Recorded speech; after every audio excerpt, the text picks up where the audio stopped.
Alors c'est parti pour aujourd'hui. On va voir un petit peu les inputs. À quoi ça sert les inputs dans une page HTML. Donc là j'ai créé un nouveau dossier qui s'appelle input. Donc dedans il n'y a rien. On va l'ouvrir comme là je vais créer un input.html pour illustrer ma page. Et une deuxième page, je l'appelle input toujours .gs. Donc l'essentiel toujours, j'ouvre un fichier .html et un fichier .gs. Donc à l'intérieur de mon page HTML, je vais enregistrer, je vais mettre ma page qui va présenter un petit peu le travail. Par contre, dans le input .script, on va utiliser les scripts qui va brancher, qui va se pointer sur ce fichier là. Donc là pour moi, donc HTML5, donc il me propose Visual Studio Code, il me propose un petit peu le petit raccourci sympa. Donc je tape le deuxième raccourci HTML5 et là il m'affiche ma page. Je vais essayer d'un petit peu de contrôle plus pour agrandir un petit peu l'écran pour voir un peu mieux le document. Je vais marquer ici, ouais, input, input, voilà, les inputs. Donc dans la page je vais marquer un H1, c'est comme un titre, les inputs, voilà, et un petit H2, petit chapitre, c'est comme ça l'histoire de, je fais les inputs en texte, type, voilà, le type texte. Donc jusqu'à maintenant on a affiché rien du tout, donc on a affiché juste deux inputs. Là je fais un, pour afficher ma page sur le serveur, je fais un clic droit et je fais open a live server. Donc là il va ouvrir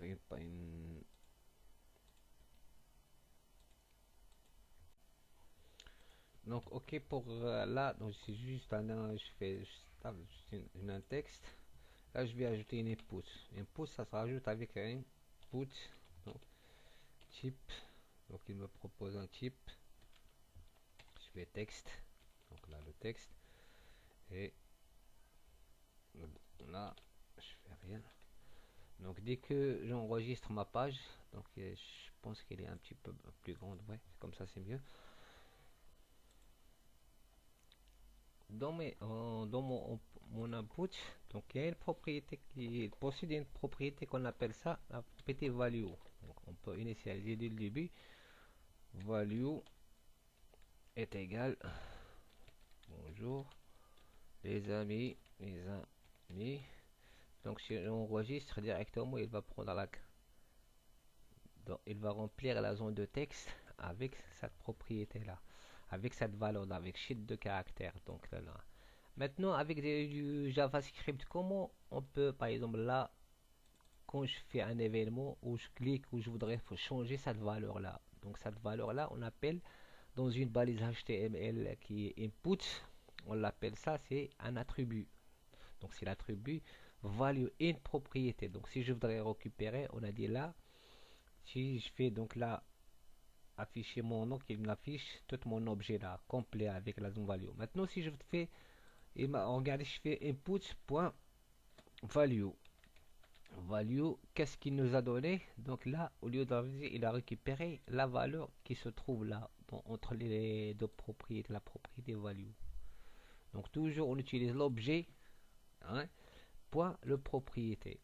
Par exemple, si je voudrais rechanger cette valeur là, donc par défaut, donc je l'ai dans là, enfin, de façon statique, là, il est bonjour les amis. Donc, et moi, donc je vais la rechanger. Donc là, on a notre objet input.value et je la change. Donc je le récupère ici, je fais input.value est égal, je lui dis donc au revoir, par exemple, ou au revoir les amis, CTRL S, et voilà, je rafraîchis la page. Dès que je rafraîchis la page, donc au début, donc il contient bonjour les amis. Et dès que il va prendre la valeur et il le change là avec cette valeur là.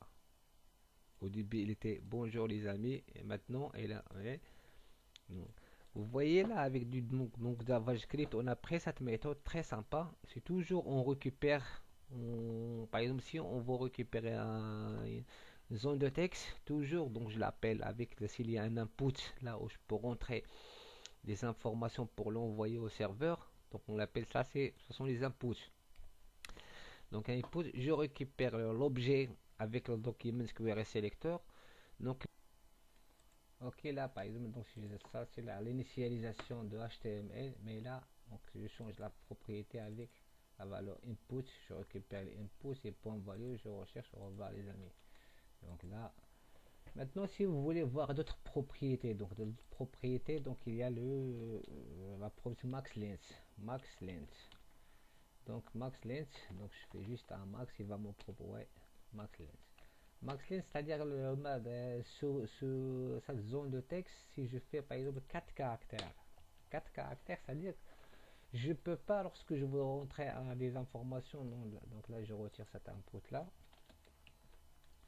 et je vais rafraîchir ma page. Je vais essayer d'écrire par exemple 1, 2, 3, 4. Donc une fois que je dépasse, donc là je peux rien faire. Max length, de même si je fais la propriété min length, donc il y a, voilà, multilingue, donc là min length, voilà, est égal par exemple 2. Si par exemple je vous dis rentrer entre 2 et 4 caractères, donc là si j'essaie de rentrer au moins, là elle va m'afficher une erreur. Voilà. Ok, pour voir un petit peu cet élément cet élément input, donc je peux aller sur la bibliothèque MDN. Donc ce sont les développeurs de Mozilla. Donc il est très complet, donc il donne toutes les informations sur toutes les propriétés. Donc il faut taper MDN et input, puisqu'on traite les inputs là, input. Je valide là, donc je prends le premier là, les développeurs de Mozilla. Regardez-le, c'est un site très très très complet. Et donc ici il est en zone de recherche. Il est paramétrable aussi, donc pour certains ils vont voir en anglais si vous voulez le voir en français, en arabe et tout, vous pouvez l'utiliser le traducteur. Donc c'est très simple. Donc aussi l'input là, ici il vous donne un exemple comment ça s'écrit avec des propriétés. Regardez le type de texte avec un ID, name, le max length, la taille size. La taille required, on va regarder ça dans la partie de validation de formulaire. Donc, c'est-à-dire required, c'est obligatoire. C'est-à-dire, c'est chiant. Si je dis, si je reviens sur mon code, si je déclare dans cette partie required, no, required, comme ça. Je fais required, c'est-à-dire ce champ est obligatoire directement. Ça ne se voit pas ici de cet exemple, mais dans la partie validation de formulaire, on va le regarder. C'est-à-dire si par malheur je ne remplis pas le champ et non, il va afficher un message d'erreur. Veuillez remplir ce champ-là. Ok, donc je vous laisse regarder un petit peu sur ce site-là, c'est très important. Donc ici la partie HTML, donc là il a donné juste un exemple. Et la partie CSS, donc la partie HTML, c'est aussi un petit label, donc c'est pour afficher cette information. Donc là, et le type input, c'est là. Donc le type input, donc en JavaScript, ça c'est en HTML, mais en JavaScript, on le voit comme une sorte d'objet. Donc un objet qui a toutes les propriétés. Donc je peux accéder.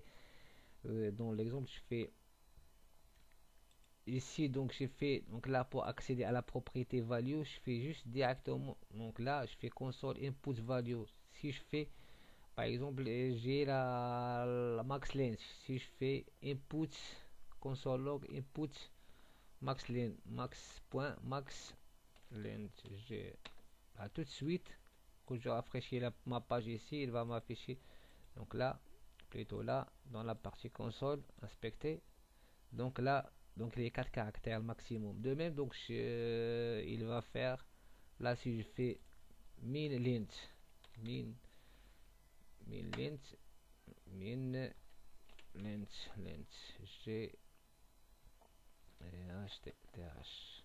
Donc là, il va m'afficher 2. Vous voyez, toujours, donc toutes les propriétés là, donc ils sont accessibles. Donc ce qu'il faut retenir ici, cet élément HTML en JavaScript, il faut le considérer comme un petit objet dont les propriétés et les values, max length, min length et toutes les autres propriétés, il y en a un paquet, vous pouvez le voir sur le site MDN. Et donc la façon pour y accéder, toujours on utilise le même principe. Donc input, point, donc c'est-à-dire l'élément HTML, point, propriété. Les propriétés, soit j'utilise le même. De même si je voudrais la changer, donc pour la changer, donc c'est la même chose. Par exemple la value ici, donc la value il n'y a rien. Si je voudrais ajouter une valeur, je fais input.value est égal à cette valeur là. Si je voudrais changer la longueur maximum que l'input, c'est input pour retenir, donc je fais de la même manière, je fais console input. Donc là je récupère le truc input point max length est égal à 10, est égal à, je vais utiliser 6, voilà. Là quand je rafraîchis la page tout à l'heure, donc il y avait, donc je pouvais taper que 4 caractères maximum, là le prix. Et là, je peux taxer le maximum 6 caractères. 1, 2, 3, 4, 5, 6. Une fois je voudrais taper un autre truc, donc il ne va pas l'accepter. Donc, ok, donc qu'est-ce qu'on a appris? Donc, pour faire une petite résumé de cet élément input. Input, c'est un élément HTML. On a dit HTML, c'est une zone de texte là où je peux rentrer des informations. Ces informations, lorsque je clique après sur une bouton envoyer au serveur, ça sera envoyé au serveur. Mais là, donc pourquoi toutes ces propriétés, il faut qu'on les contrôle. Donc pour le but d'avoir un formulaire très simple, c'est-à-dire lorsqu'on veut envoyer des informations au serveur, il faut contrôler chaque entrée. Donc là, et on va faire par la suite plusieurs exemples pour vous montrer un petit peu. Donc là, si je voudrais ajouter, contrôler par exemple juste le nom et le prénom, donc je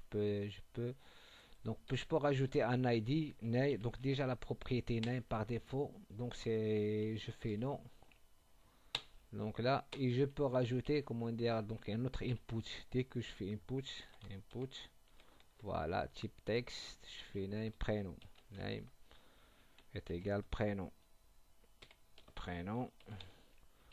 Value, je donne à rien, donc je fais juste value, donc c'est bon. Max length, il va max length GTH. Donc là, je vais pas, même max length, si je montrais, c'est juste parfois on a besoin de le contrôler. Par exemple, si pour sur un numéro de téléphone ou sur un, donc il faut contrôler le nombre de caractères pour dire voilà. Mais là, donc on n'a pas besoin de, voilà.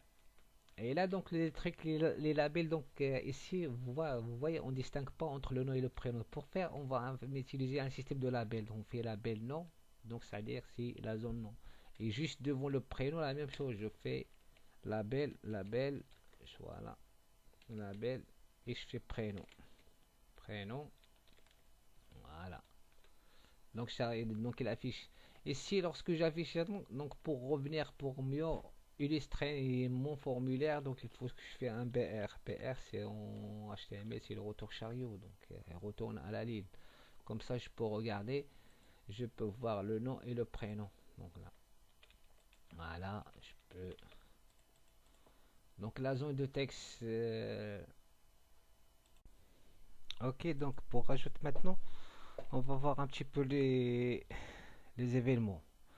Donc pour attribuer un événement à cet objet là, donc l'objet le premier, donc c'est tout simplement, on a l'objet qui s'appelle input, et je fais point added listener, l'événement added listener. Donc la listener, donc c'est une fonction, il faut prendre deux paramètres. Le premier paramètre c'est l'événement, pas le focus. Focus, c'est-à-dire l'événement focus, c'est lorsqu'on pointe avec la souris sur l'élément.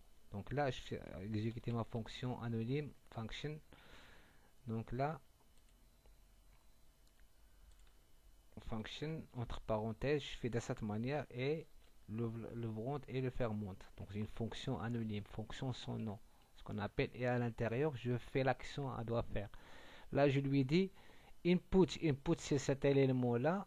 Add listener, attribue un écouteur à cet élément, c'est-à-dire un élément qui est spécial. Il va écouter l'événement. Quel événement? Le focus. Le focus, lorsque, c'est-à-dire je pointe sur l'objet avec la souris. Lorsque là, donc ça s'appelle un élément de focus, c'est-à-dire lorsque la zone de texte reprend le petit curseur qui clignote là pour commencer à écrire. Là, donc, je vais lui attribuer une formation, je vais le styliser un petit peu ou lui donner un contour vert.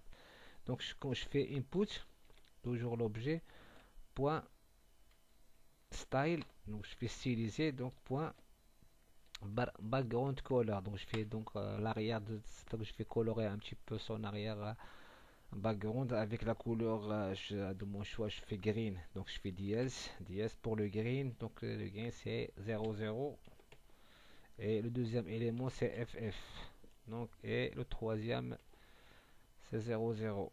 Je ferme. Voilà, on va regarder donc est-ce que ça marche ou pas. Donc dès que donc là les éléments il n'a pas le focus, dès que je pointe, qu'est-ce qu'on regarde, on remarque un petit peu que le background, c'est-à-dire la couleur, il est devenu en arrière-plan. Et donc ça, c'est l'événement focus, c'est-à-dire lorsqu'il reçoit le focus, lorsqu'on pointe dessus avec la souris. Et maintenant, l'élément, lorsqu'on quitte, donc ça sera la dernière partie, c'est plus simple aussi. C'est la même manière, je fais input, point added listener, donc added listener, et l'événement, je fais l'événement, c'est blur. Donc là, l'événement blur, un seul L, et là je vais exécuter la fonction anonyme. Fonction anonyme, on a vu ça dans un autre chapitre. Celui qui connaît pas les fonctions anonymes, donc je l'ai expliqué dans un autre vidéo. Donc là les fonctions, ouais, là je fais donc input point style, styliser ma zone de texte, donc avec un background color, mais dans cette fois-ci je vais lui donner, je vais le remettre avec une couleur blanche, voilà. Donc je vous point virgule, donc la couleur, donc dès que lorsque pointe, tout ça, ça concerne l'élément input là, c'est-à-dire lorsque je pointe là, c'est le premier élément, donc là, donc la couleur de l'arrière-plan elle est devenue verte. Donc par contre, dès que je quitte les événements quittent, c'est-à-dire je vais pointer sur autre chose, on voit que l'arrière-plan elle est devenu blanc. Donc voilà, ça c'est l'événement blur. Ok, donc on est arrivé à terme. Dans le chapitre précédent, on va voir un petit peu texte area. Texte area, c'est à peu près le même principe, le même apprentissage, un pouce, mais il a d'autres propriétés à voir. Merci.